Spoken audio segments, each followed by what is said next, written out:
আরে গরুগুলো না খাই আছে রে, বুঝে ফেনা ভাঙ্গি নাই। যা লইয়েন, হ্যাঁ, লইয়েন তাড়াতাড়ি লই যান।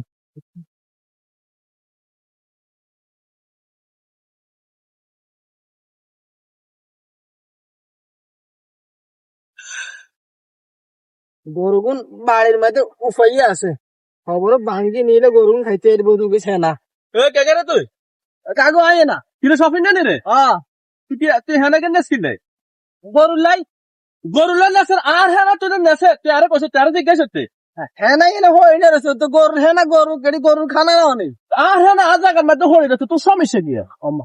হ্যাঁ নাই তো কি বুঝে করে দিকে তুই বল। তো তুই দিকে আজ আমি না হেনা আর না গড় আর বেগা না তুই আরে জিজ্ঞাসা করতে।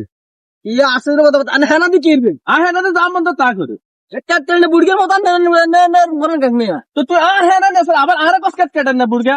তুই আর হেনা আর অনুমতি লবি না আরে জিজ্ঞাবি না তুই। আরে হ্যাঁ না দি কি করবে মেয়ে? আয় হ্যাঁ না গরুর লাই মেয়া। হেনা গরুলাই না তো তুই আর কবি না আর হেনাটা বেশ করুম। বেশ মেয়ে হ্যাঁ না নিতেন না মেয়ে ক্যাপ্টেন বুড়িয়া একটা বুড়িয়া জীবন দেয় না ভাই।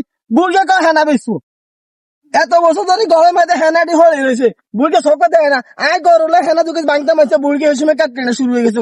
আরে বুড়িয়া মরতি না, হেনা দিয়ে কবরে নিবি নি। হেনা বুড়িয়া আইসুদানি আয় হেনা গরুলে খাওয়াইতাম নি, কাটতে বুড়িয়া আইসুদানি।